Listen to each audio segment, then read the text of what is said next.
Rough तरीके से? मैं तो रफ तरीके से ही चलाता हूँ, नहीं, कोई प्रॉब्लम नहीं आती। जैसे अभी तुमने बताया था कि कुछ, सकता है। हाँ बेल्ट का आ सकता है, प्लस लोगों के साथ में भी कुछ इम्पैक्ट पड़ता है कि अगर आपको रफ ड्राइविंग करते हो सिटी में तो लोग भी परेशान होते हैं आपकी राइडिंग से। ये है ईवी में, ये है कि अगर आप किसी के बगल से निकलते हो तो आप हॉर्न देके निकलो। हाँ, तो बगल वालों को एहसास नहीं होता कि बगल से कोई गाड़ी निकल बगल से कोई गाड़ी निकल रही है। वहाँ में से हॉर्न देके निकलो, ये आपको माइंड और तुम्हारे पास जब RM5 थी तो RM5 होने के बाद तुम्हें क्या लगता था, मतलब किस तरीके का एक्सपीरियंस था उसके साथ में जो बाइक थी? में थोड़ा सा RM5 में ठीक है, कोई दिक्कत नहीं। उससे पहले मेरे पास RM5 जब थी तब BMW GT 10R भी थी। हाँ, तो RM5 का थोड़ा पोस्टर झुकने वाला था। अच्छा, तो वो पोस्टर थोड़ा बहुत लगता टाइट था। है। हाँ और V4 थी। हाँ अब तो V3 का तो चलाया नहीं, उसका आइडिया नहीं। V4 ठीक ही थी, देखिए इंजन तो है अच्छा, उसमें कोई बात ही नहीं। अच्छा, गाड़ी अब जो भी हो, लेकिन ये इंजन ठीक है, बाहर का ब्रांड है। हाँ और लिक्विड कूल इंजन है तो आप कितना भी चलाओ, हाँ। उसमें कोई फर्क नहीं पड़ने वाला है। हाँ। आप अगर सही से रखो तो गाड़ी सही से चलेगी, उसमें कोई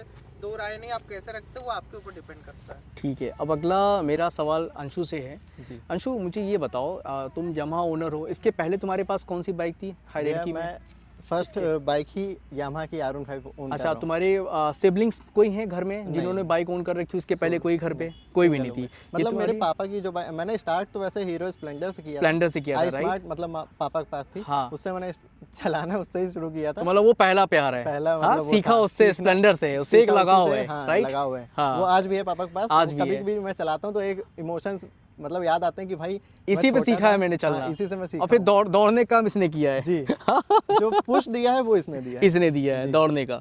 तो मुझे ये बताओ कि ये जो लोग ब्रांड टैग नेम के पीछे भागते हैं कि मैं यामाहा ओनर हूँ, मैं होंडा का ओनर हूँ, मैं BMW का ओनर हूँ, मैं सुजुकी का ओनर हूँ, मैं कावासाकी का ओनर हूँ, लोगों को बेसिकली ब्रांड ओनरशिप के पीछे भागना चाहिए कि लोगों को इस पे ध्यान देना चाहिए कि अपनी बाइकिंग स्किल्स को थोड़ा और बेहतर करके, और उससे वो किस में सेटिस्फेक्शन उनको मिलता है? मतलब कहने का मतलब ये है कि सेटिस्फेक्शन उनको ब्रांड के नाम पे मिलना चाहिए कि इंजन की परफॉर्मेंस को सेटिस्फेक्शन दिखना चाहिए? किस पे दिखना चाहिए ये बताओ।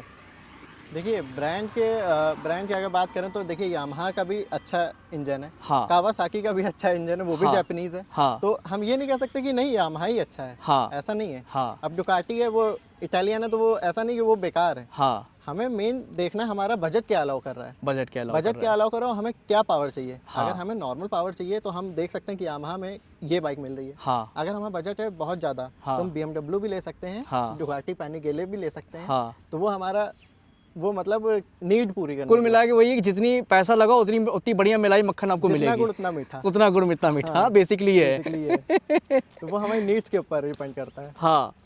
तो अच्छा, अब ये भोलू ये बताओ, हम लोग तो भाई चलो ये तो बाइक की जो बात हो रही, पेट्रोल गाड़ी हम लोग चला ही रहे हैं यामाहा की। ये जो ईवी तुम चलाते हो, ईवी से तुम्हारा ये जो एक्सपेंडिचर है वो कितना महीने का तुम्हारे लोड कम पड़ता है बजट में? बजट में मतलब इसके देखो, पहली चीज आप सर्विसिंग नहीं होती। हाँ। टायर घिसते हैं, ब्रेक पैड होते हैं, वो चेंज होता है। बाकी सर्विसिंग में कुछ इसमें होता नहीं। क्या खर्चा आता है सर्विस इसका, एथर का? सर्विस होती ही नहीं। सर्विस खर्चा क्या आएगा, बस डिस्पैच। नहीं, इंडिया में जो मैंने जो यूट्यूब में और इंस्टाग्राम पे लोगों के देखे हैं, लूब हो जाएगा, क्लीन हो जाएगा, इससे ज्यादा और कुछ नहीं होता। अच्छा अच्छा। चेकअप होता है नॉर्मली, चेक कर लिए, कुछ गड़बड़ तो नहीं। बोलो, ये मेरा सवाल है कि ये जो तुम्हारी एथर है, हाँ ये जो तुम्हारी एथर है, हाँ इसकी सर्विस कॉस्ट, क्योंकि देखो इसका कॉम्पिटिटर ईवी में जो इंडिया में आज की डेट में प्रेजेंट टाइम में वीडा है, राइट अंशु? वीडा है, और अभी साथ में अभी ओला है, और अभी जो कौन सी ईवी चल रही है इंडिया में इनके अलावा? रिश्ता भी है। एक रिश्ता भी आ रही है मॉडल, एथर की रिस्टा। एथर की रिश्ता आती है। तो अब मुझे ये बताओ, तुम इसकी ओनरशिप काफ़ी समय से ओन कर रहे हो, तो इन दो, अगर कोई कस्टमर इसको लेना चाहे, क्यों लेना चाहे एथर को, और इनमें क्या फैसिलिटीज़ है जो बाकी में नहीं है, जो इसमें मिलती है? इसमें फैसिलिटीज़ ये हैं कि जो बाकी में नहीं है, क्योंकि इसके पार्ट्स आपको तुरंत मिल जाएंगे। अच्छा। अगर आप नहीं भी सर्विस सेंटर जाते हो, आप खाली कॉल कर दो, पार्ट वो आपके पास भिजवा देंगे। अच्छा। जो भी है, चाहे मिरर हो गया, चाहे लाइट हो गई, सारे पार्ट तुरंत अवेलेबल होते हैं। सर्विस बहुत अच्छी है। हाँ। भीड़ ज़्यादा नहीं होती है। हाँ। और जैसे कि और बाकी इसमें सर्विस में कोई खर्चा नहीं है। जैसे इसके डिस्क पैड हैं, हाँ। आप ये बाहर से भी चेंज करा सकते हो। अच्छा। तो इसके डिस्क सारे खुले हुए हैं, कुछ ओपन है, सब जैसे बाइक में आता है वैसा ही है। हाँ। और सर्विस में ज़्यादा कुछ होता नहीं है, बस जनरल चेकअप ही होता है, और कुछ इसमें तो इंजन ऑयल तो पड़ता नहीं जो चेंज होगा। तो अगर कंपनी से अगर आप चेकअप कराते हो तो ऐसे 300-400 रुपये चार्ज है। अच्छा। हाँ। तो इसका तुम्हें खर्चा कितना आया सर्विस में? सर्विस में यही 400-800 रुपये ऐसे ही खर्चा आता है। बाकी अगर आप कोई पार्ट चेंज कराते हो तो वो अलग चीज़ है, पार्ट के पैसे लगेंगे। बाकी और कुछ वैसे इसमें कुछ होता नहीं है। ओके। अब मेरा अगला सवाल है, अंशु आप तुमसे, जी तुमने RM5 V4 ओन की, जी। ठीक है, चलो तुम्हारी तो पेट्रोल है, अभी मुझे पता है अभी तुम फ्यूचर में कभी जाओगे तो ईवी में तुम भी पहुंचोगे। हाँ बिल्कुल। तो मुझे ये बताओ RM5 V4 का जो तुम्हारा सस्टेन का है, जो इसकी एक्सपेंडिचर है, जी वो खर्चे किस तरीके के हैं? मतलब बहुत अफोर्डेबल है कि बहुत महंगे हैं? जस्ट लाइक जैसे लोग कहते हैं Kawasaki is very, BMW is very brand high in term of maintenance, जी उस तरीके की मेंटेनेंस है इसकी कि ये अफोर्डेबल है? क्या क्या कहोगे तुम? बहुत ज़्यादा अफोर्डेबल है अच्छा अफोर्डेबल है।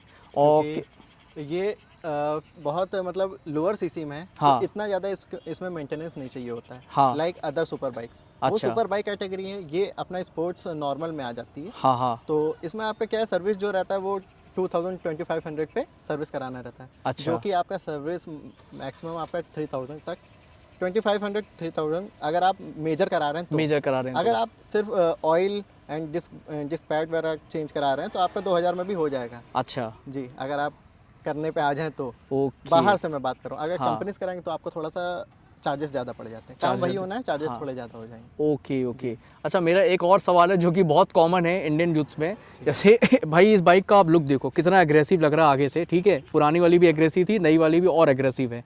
अब मुझे ये बताओ जब तुम रोड पे चलते हो तो तुमको बहुत सारे ऐसे लोग मिलते होंगे जो तुम्हारे साथ रेस करने की कोशिश करते होंगे। भैया बहुत ज़्यादा बहुत तो उस समय तुम्हारे माइंड में थॉट क्या आता है, और जो लड़के रेस कर रहे हैं उनके लिए तुम क्या मैसेज कन्वे करना चाहते हो मेरी वीडियो के माध्यम से?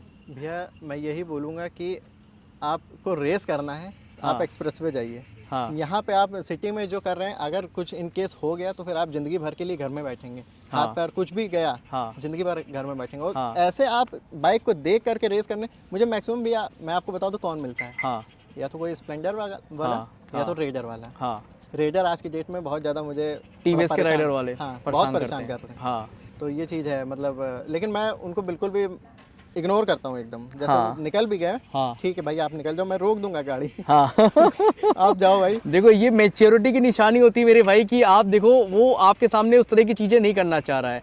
तो मुझे लगता है एक्चुअली ये मेरा ये ओपिनियन है अंशु, कि जो टीवीएस राइडर ओनर हैं वो शायद इससे आधी कीमत में बाइक आ जाती है, जी। तो वो लोग इस तरह की बाइक ओन नहीं कर पाते, तो वो सोचते हैं कि नहीं मेरी बाइक भी उससे कम नहीं है। कम नहीं है। इसी वजह से वो लोग मुझे लगता है साथ में जो है हाँ। कॉम्पिटिट करते हैं सारी चीज़ों को। लेकिन अगर समझदारी देखी जाए तो रेसिंग करना इज़ इलीगल इन इंडिया। बिल्कुल। और अगर आपको रेस करना भी है, आपके पास बजट ठीक ठाक है, तो प्रोफेशनली यू कैन गो हाँ, फॉर फिर गौतम आप बुद्धा, जाइए जैसे तुम लोग भी सर्किट। रेस ट्रैक करते हो, वहाँ पे गए थे इसमें यमा वाले में। जी। दूसरा नहीं तो आपके पास अगर आप यूट्यूबर हो, मुझे लगता है डिजिटल क्रिएटर हो, जी। तो आप फिर जो तुमने बताया एक्सप्रेस पे भी जाके आप जो है डिजिटल एक्सप्रेस क्रिएटर पे हो, तो जा वहाँ पे करके भी आप चीज़ें बना एक सकते हो सेफ्टी के साथ, सेफ्टी के थोड़ा साथ सा आप अपनी बाइक को खींच सकते हैं। खींच सकते हैं। सेफ्टी के साथ। सेफ्टी के साथ। जी।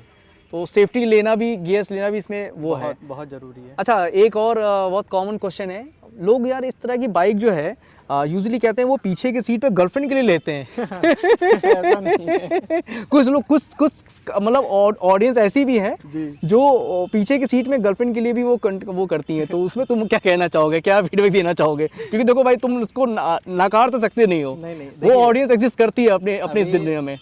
मेरा जो एज ग्रुप है, हाँ। उसमें मैं पीछे गर्लफ्रेंड को बैठाता हूँ, हाँ और अपने जो फ्रेंड है उनको बैठाता हूँ, और अपने कुछ जो बड़े हैं मुझसे उनको बैठाता हूँ। उनको मम्मी आज बैठाता तक नहीं बैठी मेरी। अच्छा मम्मी नहीं बैठी। मम्मी नहीं बैठी because उसकी सीट हाइट कितनी है। ये मम्मियों को RM5 से नाराजगी को ये बात आज से समझ में नहीं आई मुझे, कि गाड़ी अच्छी है, ये सिर्फ मतलब वाइब्रेशन नहीं है ना के बराबर है। नहीं बिल्कुल बहुत सही है, बाइक बहुत अच्छी है, लेकिन मम्मी के लिए यार ये बिल्कुल बेकार है। ये तो है। नहीं तो उस समय जैसे तुम इसको लेके घूमते हो तो माइंड में क्या चलता है, मतलब किस तरीके से उसको बैलेंस करते हो चीज़ों को? अगर तुम किसी कभी गर्लफ्रेंड को लेके बैठा है, या किसी जिम्मेदार किसी बड़े इंसान को लेके बैठा है, क्योंकि दोनों में प्रेशर तो रहता है कि भाई चलाना बहुत संभाल के है। बहुत संभाल के उस तो समय इस तरीके की बाइक, वो भी इस तरीके की स्पोर्ट्स बाइक है, तो उसमें तुम क्या इस तरीके का एक्चुअल में माइंडसेट होता चलता ये है कि तुम्हारे अगर दिमाग हम में? स्प्लेंडर में 40 की स्पीड से चल रहे हैं, हाँ। तो वो जैसे हम कोई नॉर्मल इंसान बैठा है उसके पीछे, हाँ। तो उसको लगेगा हाँ धीमे चल रहे हैं। हाँ इस बाइक पे अगर हम 40 पे भी चल रहे हैं तो उस पीछे बैठने वाले को लगेगा हाँ। कि हम तो बहुत तेज चल रहे हैं, बहुत तेज चल रहे क्योंकि हैं। इसकी थोड़ी सी आवाज़ भी ज़्यादा है। हाँ। और माइंड भी चेंज हो जाता है इंसान का कि हाँ। अरे यार मैं इस बाइक पे बैठा हूँ, वो मीटर पर नहीं नोटिस करता, वो ये हाँ। देखता है अरे यार बाइक तेज चल रही है। हाँ तो वहाँ पे हम लोग को बहुत समझना पड़ता है, पीछे वाला बोलता है नहीं धीमे चलो धीमे चलो, धीमे तो चलो। वहाँ पे और धीमा करना पड़ता है। ये चीज़ मतलब वो एक तरीके से अंडरलाइन जगाता है उनके भी अंदर से, फिर वो घबराते भी हैं पहली बार में। बाइक बड़ी है, पोस्चर अलग है, तो हाँ। उनके लिए वो एकदम अलग चीज़ हो जाती है। हाँ जी।